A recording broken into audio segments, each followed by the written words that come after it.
नमस्कार। यह वह स्थान है जहां हम भारतीय ऋषियों के गूढ़ ज्ञान, वेदांत, उपनिषद, भगवद गीता और सनातन दर्शन के उन रहस्यों को समझते हैं जो केवल जानकारी नहीं बल्कि जीवन को देखने का दृष्टिकोण बदल देते हैं।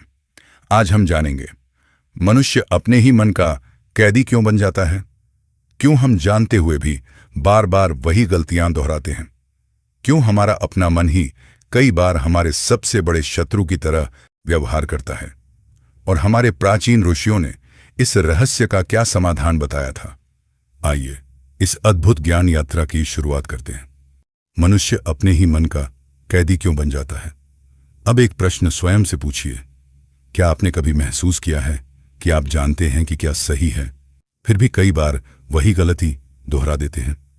आप जानते हैं कि क्रोध नुकसान करेगा, फिर भी क्रोध आ जाता है।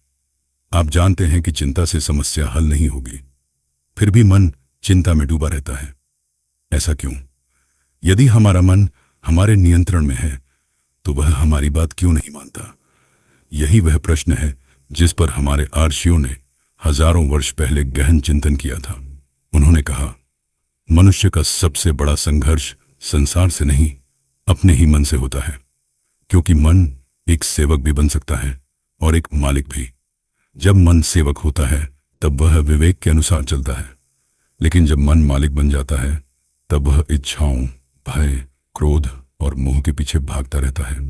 यही कारण है कि दो लोग एक जैसी परिस्थिति में बिल्कुल अलग निर्णय लेते हैं।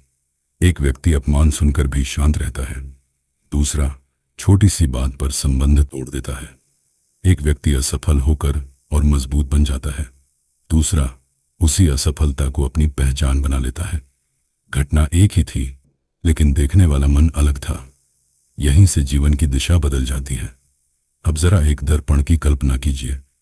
यदि उस पर धूल जमी हो तो क्या उसमें चेहरा साफ दिखाई देगा? नहीं, दर्पण खराब नहीं हुआ, सिर्फ धूल हटाने की आवश्यकता है। ठीक उसी प्रकार हमारा वास्तविक स्वरूप कभी अशुद्ध नहीं होता, लेकिन उस पर अहंकार, भय, ईर्ष्या, क्रोध और असंख्य इच्छाओं की धूल जम जाती है, और फिर हम उसी धूल को अपना वास्तविक स्वरूप समझ बैठते हैं। यही सबसे बड़ा भ्रम है। आदि शंकराचार्य कहते हैं, मनुष्य का दुख संसार में नहीं है, मनुष्य का दुख उसकी गलत पहचान में है। जिस दिन यह पहचान बदल जाती है उसी दिन जीवन को देखने का दृष्टिकोण बदलने लगता है। लेकिन यह परिवर्तन कैसे होता है? क्या केवल ज्ञान सुन लेने से, या फिर उसके लिए कोई अभ्यास भी आवश्यक है?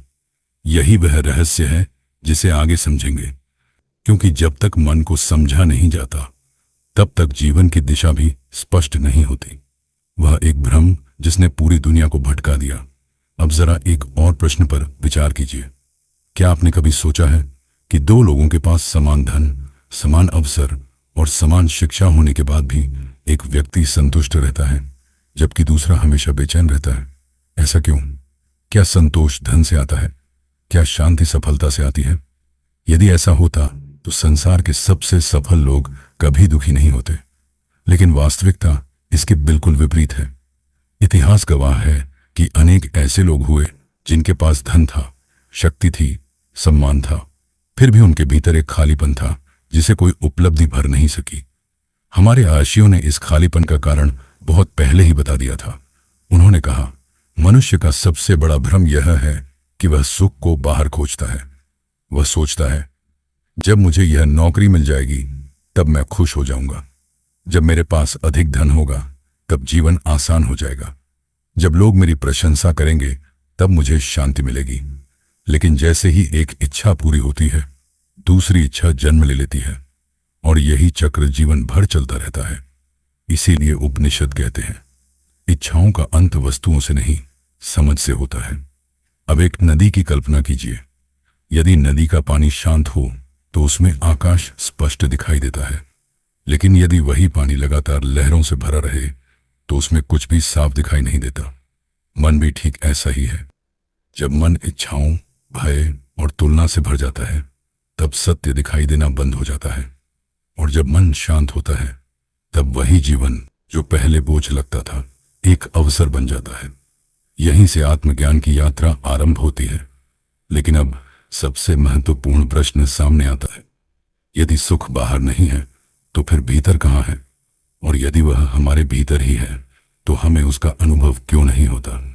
इसी प्रश्न का उत्तर अगले अध्याय में मिलेगा, क्योंकि वहीं छिपा है वह रहस्य जिसे जान लेने के बाद जीवन को देखने का आपका दृष्टिकोण हमेशा के लिए बदल सकता है। क्या आपका मन आपका मित्र है या सबसे बड़ा शत्रु? अब एक क्षण के लिए अपने मन को देखिए। क्या आपने कभी महसूस किया है कि आपका मन एक ही दिन में सैकड़ों बार बदल जाता है? सुबह कोई निर्णय लेते हैं, दोपहर तक उस पर संदेह होने लगता है, शाम तक वही निर्णय गलत लगने लगता है, और अगले दिन मन फिर किसी नई दिशा में भागने लगता है। यदि मन इतना अस्थिर है तो क्या उसके आधार पर लिए गए निर्णय हमेशा सही हो सकते हैं? यही प्रश्न भगवान श्री कृष्ण ने भी अर्जुन के सामने रखा था। उन्होंने बताया कि मनुष्य का मन ही उसका सबसे बड़ा मित्र बन सकता है और वही उसका सबसे बड़ा शत्रु भी।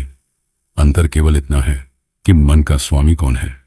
यदि मन इंद्रियों के पीछे भागता है तो इच्छाएं कभी समाप्त नहीं होती। एक इच्छा पूरी होती है, दूसरी जन्म ले लेती है, फिर तीसरी, फिर चौथी, और देखते ही देखते पूरा जीवन केवल इच्छाओं का पीछा करते हुए बीत जाता है। लेकिन जिसने अपने मन को समझ लिया उसके लिए वही संसार साधना बन जाता है। अब एक उदाहरण पर विचार कीजिए। कल्पना कीजिए कि आपके हाथ में एक शक्तिशाली घोड़ा है। यदि उसकी लगाम आपके हाथ में है तो वह आपको मंजिल तक पहुंचा देगा, लेकिन यदि लगाम घोड़े के हाथ में होती तो क्या वह आपको सही दिशा में ले जाता? नहीं, वह जहां मन करता वहीं दौड़ पड़ता। मन भी उसी घोड़े की तरह है, उसमें अपार शक्ति है, लेकिन यदि उस शक्ति को विवेक की दिशा न मिले तो वही शक्ति मनुष्य को भय, क्रोध, लालच और मोह की ओर ले जाती है। यही कारण है कि हमारे ऋषियों ने बाहरी विजय से पहले आंतरिक विजय को अधिक महत्वपूर्ण माना, क्योंकि जिसने स्वयं पर विजय प्राप्त कर ली उससे बड़ा विजेता कोई नहीं।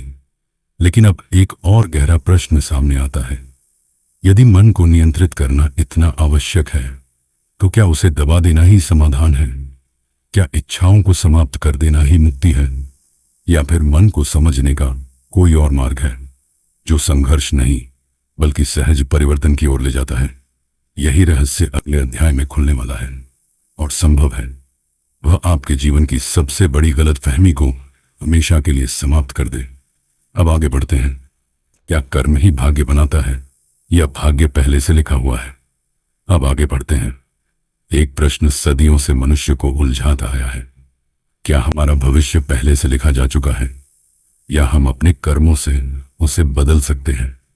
यदि सब कुछ पहले से तय है तो फिर प्रयास करने का क्या अर्थ?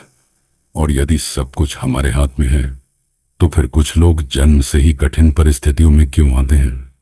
यही वह प्रश्न है जिसने ऋषियों, मुनियों और महान दार्शनिकों को भी सोचने पर विवश किया। लेकिन हमारे शास्त्र इसका उत्तर अत्यंत सरल शब्दों में देते हैं। वे कहते हैं, भाग्य कोई दंड नहीं है, वह केवल आपके पिछले कर्मों का परिणाम है, और वर्तमान कर्म भविष्य के भाग्य का बीज है। अब एक किसान की कल्पना कीजिए। यदि उसने वर्षों पहले नीम का बीज बोया था तो आज आम का फल मिलने की अपेक्षा नहीं कर सकता। लेकिन इसका अर्थ यह भी नहीं कि उसका पूरा भविष्य समाप्त हो गया। आज भी उसके हाथ में नए बीज बोने का अवसर है। यही जीवन का सबसे बड़ा नियम है। बीता हुआ कर्म वर्तमान परिस्थिति बनाता है, और वर्तमान कर्म आने वाले कल की दिशा तय करता है। यही कारण है कि श्री कृष्ण ने कर्म पर बल दिया, फल पर नहीं, क्योंकि फल हमेशा समय के अधीन होता है, लेकिन कर्म हमारे वर्तमान निर्णय के अधीन होता है। अब जरा अपने जीवन पर दृष्टि डालिए। कितनी बार आपने अपनी असफलताओं का दोष परिस्थितियों को दिया है?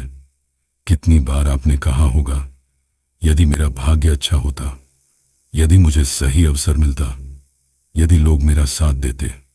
लेकिन क्या आपने कभी स्वयं से यह पूछा, आज मैं ऐसा कौन सा कर्म कर रहा हूं जो मेरे आने वाले जीवन को बदल सकता है? यही प्रश्न मनुष्य को पीड़ित से निर्माता बना देता है, क्योंकि जिस दिन वह समझ जाता है कि उसके हर विचार, हर शब्द और हर कर्म उसके भविष्य का निर्माण कर रहे हैं, उसी दिन उसका दृष्टिकोण बदलने लगता है। लेकिन यहां एक और गहरा रहस्य छिपा है। यदि कर्म ही सब कुछ है, तो फिर कई बार अच्छे लोगों के साथ बुरा क्यों होता है, और कई बार गलत कार्य करने वाले लोग भी सफल क्यों दिखाई देते हैं? क्या यह न्याय है, या इसके पीछे भी कोई ऐसा नियम कार्य कर रहा है जिसे सामान्य आंखें नहीं देख पाती? इसी रहस्य को अगले अध्याय में समझेंगे, क्योंकि वहीं छिपा है कर्म, समय और भाग्य का वास्तविक संबंध। अच्छे लोगों के साथ बुरा क्यों होता है? अब तक हमने समझा कि कर्म भविष्य का निर्माण करते हैं, लेकिन अब एक ऐसा प्रश्न सामने आता है जिसने सदियों से मनुष्य को उलझा रखा है।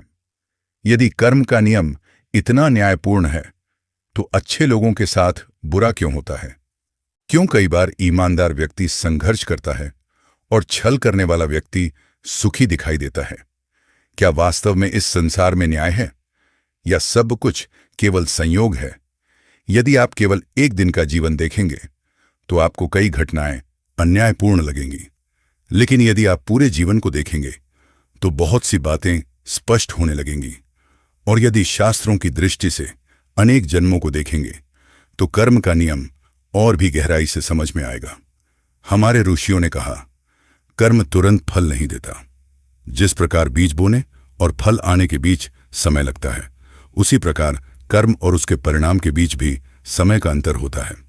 कुछ कर्मों का फल तुरंत मिलता है, कुछ का वर्षों बाद, और कुछ का प्रभाव बहुत लंबे समय तक चलता है।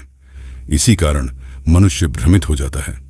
वह केवल वर्तमान घटना देखता है, लेकिन उसके पीछे छिपे कारणों को नहीं देख पाता। अब एक साधारण उदाहरण लीजिए।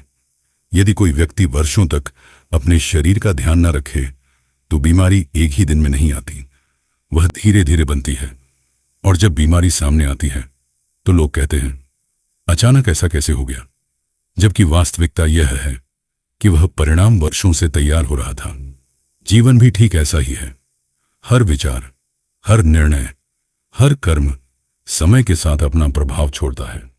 यही कारण है कि शास्त्र धैर्य को महान गुण मानते हैं, क्योंकि जो व्यक्ति केवल तत्काल परिणाम चाहता है वह अक्सर सही मार्ग छोड़ देता है, लेकिन जो व्यक्ति सत्य और धर्म पर स्थिर रहता है वह देर से सही परंतु स्थायी सफलता प्राप्त करता है।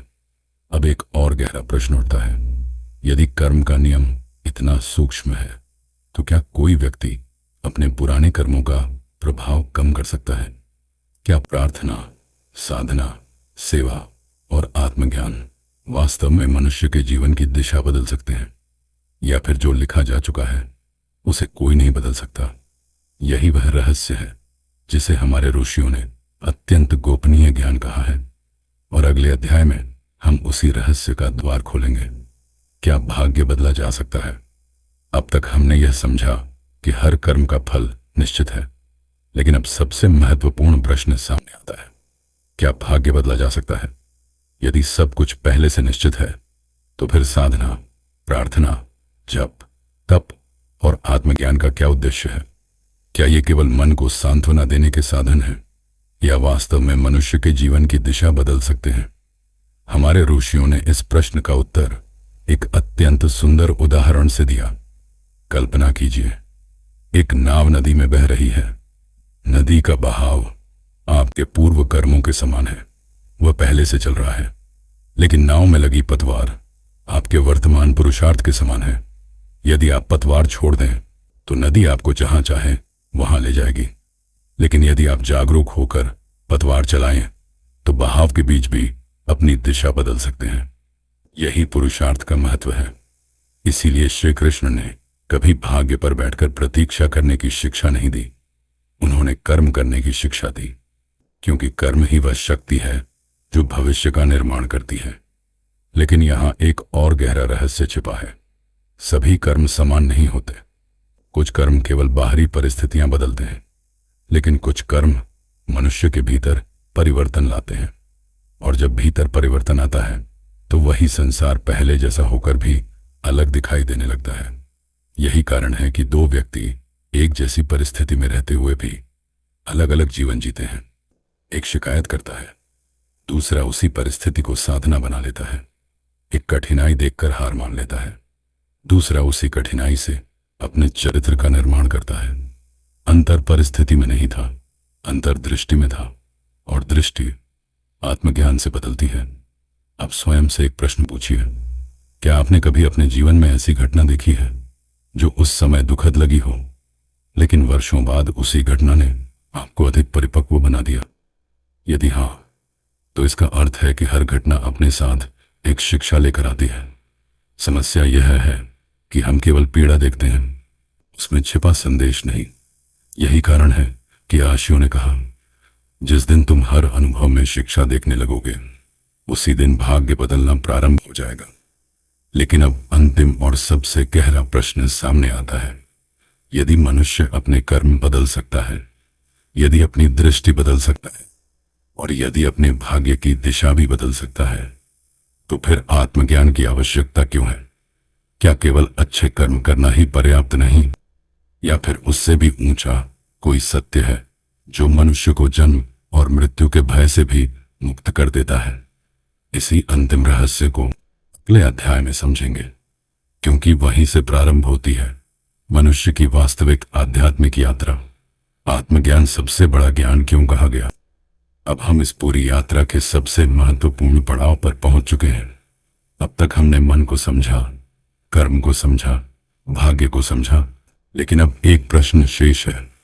यदि मनुष्य को धन मिल जाए, सफलता मिल जाए, सम्मान मिल जाए, तो क्या उसका जीवन पूर्ण हो जाता है? पहली दृष्टि में उत्तर हाँ लग सकता है, लेकिन यदि ऐसा होता तो संसार के सबसे सफल लोग कभी दुखी नहीं होते। फिर भी इतिहास बताता है कि अनेक राजा, अनेक सम्राट और अनेक धनवान लोग भीतर से बेचैन थे। क्यों? क्योंकि बाहरी उपलब्धियां भीतर के खालीपन को नहीं भर सकती। यही कारण है कि हमारे उपनिषद कहते हैं, जो स्वयं को जान लेता है वही वास्तव में सब कुछ जान लेता है। लेकिन स्वयं को जानने का अर्थ क्या है? क्या इसका अर्थ अपना नाम जानना है, अपना व्यवसाय जानना है, अपनी पहचान जानना है? नहीं, ये सब बदल सकते हैं। बचपन में आपकी पहचान अलग थी, आज अलग है, भविष्य में फिर बदल जाएगी। यदि पहचान बदलती रहती है तो वास्तविक मैं कौन है? यही वह प्रश्न है जो आत्मज्ञान का द्वार खोलता है। आदि शंकराचार्य कहते हैं, जो बदलता है वह तुम नहीं हो। शरीर बदलता है, विचार बदलते हैं, भावनाएं बदलती हैं, इच्छाएं बदलती हैं, परिस्थितियां बदलती हैं, लेकिन इन सब परिवर्तनों का अनुभव कौन कर रहा है? एक छोटा सा प्रयोग कीजिए। अपनी आंखें कुछ क्षणों के लिए बंद कीजिए। अपने मन में उठ रहे विचारों को देखिए, उन्हें रोकने की कोशिश मत कीजिए, सिर्फ देखिए। कुछ ही क्षणों में आपको अनुभव होगा कि विचार आ रहे हैं और जा रहे हैं, लेकिन उन्हें देखने वाला स्थिर है, वही साक्षी है। और हमारे ऋषियों ने कहा, वही तुम्हारा वास्तविक स्वरूप है। यही कारण है कि आत्मज्ञान का उद्देश्य कुछ नया प्राप्त करना नहीं है, बल्कि जो पहले से है उसे पहचानना है। जैसे बादलों के पीछे सूर्य हमेशा मौजूद रहता है, वैसे ही अज्ञान के पीछे आत्मा सदैव प्रकाशित रहती है। साधना, ध्यान, जप और स्वाध्याय सूर्य को बनाने के लिए नहीं है, वे केवल बादलों को हटाने के साधन हैं। लेकिन अब अंतिम प्रश्न सामने आता है, यदि मनुष्य अपने वास्तविक स्वरूप को पहचान ले तो उसके जीवन में वास्तव में क्या बदलता है? क्या उसकी समस्याएं समाप्त हो जाती हैं? क्या दुख समाप्त हो जाता है? या फिर बदलता कुछ और है जिसे शब्दों में पूरी तरह व्यक्त नहीं किया जा सकता? इसी अंतिम रहस्य के साथ हम इस पूरी यात्रा का निष्कर्ष समझेंगे। जिस दिन तुम स्वयं को जान लोगे, उसी दिन जीवन बदल जाएगा। अब हम इस पूरी यात्रा के अंतिम चरण पर पहुंच चुके हैं। शायद अब तक को यह समझ आने लगा होगा कि मनुष्य की अधिकांश समस्याएं बाहर नहीं, भीतर से जन्म लेती हैं। हम परिस्थितियों को बदलने में पूरा जीवन लगा देते हैं, लेकिन स्वयं को बदलने का प्रयास बहुत कम करते हैं। यही कारण है कि सफलता मिलने के बाद भी मन खाली रह जाता है, और कभी कभी सब कुछ खो देने के बाद भी कुछ लोग भीतर से शांत बने रहते हैं। अब एक अंतिम प्रश्न स्वयं से पूछिए, यदि आज आपके जीवन से धन चला जाए तो क्या आप वही रहेंगे? यदि आपका पद चला जाए तो क्या आपकी पहचान समाप्त हो जाएगी? यदि लोग आपकी प्रशंसा करना बंद कर दें तो क्या आपका मूल्य कम हो जाएगा? यदि इन प्रश्नों का उत्तर हाँ है तो इसका अर्थ है कि आपने अपनी पहचान उन चीजों से जोड़ ली है जो एक दिन बदल ही जाएंगी, और जो बदलने वाली चीजों पर अपनी पहचान बनाता है वह परिवर्तन के साथ टूट जाता है। लेकिन जो स्वयं को पहचान लेता है उसे परिस्थितियां हिला तो सकती हैं पर पराजित नहीं कर सकती। यही कारण है कि हमारे आर्षियों ने कहा, मनुष्य की सबसे बड़ी विजय संसार पर नहीं स्वयं पर होती है। जब भीतर शांति होती है तो बाहर का शोर कमजोर पड़ जाता है। जब भीतर प्रकाश होता है तो अंधकार का भय समाप्त हो जाता है। जब भीतर सत्य का अनुभव होता है तो झूठे अहंकार की आवश्यकता नहीं रहती। अब शायद आपको समझ आ गया होगा कि आत्मज्ञान कोई रहस्यमयी सिद्धि नहीं है। यह अपने वास्तविक स्वरूप को पहचानने की प्रक्रिया है, और यही वह ज्ञान है जो मनुष्य को भय से साहस की ओर, भ्रम से स्पष्टता की ओर और दुख से शांति की ओर ले जाता है। इस पूरी चर्चा का सार यदि एक वाक्य में कहना हो तो वह यही होगा, परिस्थितियां बदलने से पहले स्वयं को पहचानो। क्योंकि जो स्वयं को पहचान लेता है उसके निर्णय बदल जाते हैं, उसकी दृष्टि बदल जाती है, उसके कर्म बदल जाते हैं, और जब कर्म बदलते हैं तो धीरे धीरे भाग्य भी बदलने लगता है। यही हमारे ऋषियों का संदेश था, यही उपनिषदों का सार है, और यही आदि शंकराचार्य की शिक्षा का हृदय है। इसलिए ज्ञान केवल सुनिए मत, उसे अपने जीवन में उतारिए। प्रतिदिन कुछ समय स्वयं को देखने में लगाइए। अपने विचारों को देखिए, अपनी प्रतिक्रियाओं को देखिए, अपने भय को देखिए, और सबसे महत्वपूर्ण उस साक्षी को पहचानिए जो इन सब का केवल दृष्टा है। क्योंकि जिस दिन आपने उस साक्षी का अनुभव कर लिया उस दिन जीवन की समस्याएं समाप्त हों या ना हों, लेकिन उन्हें देखने वाला मनुष्य अवश्य बदल जाएगा। और जब मनुष्य बदल जाता है तब उसका पूरा संसार बदल जाता है। यही आत्मज्ञान है, यही सनातन ज्ञान है, और यही मनुष्य जीवन का वास्तविक उद्देश्य भी है।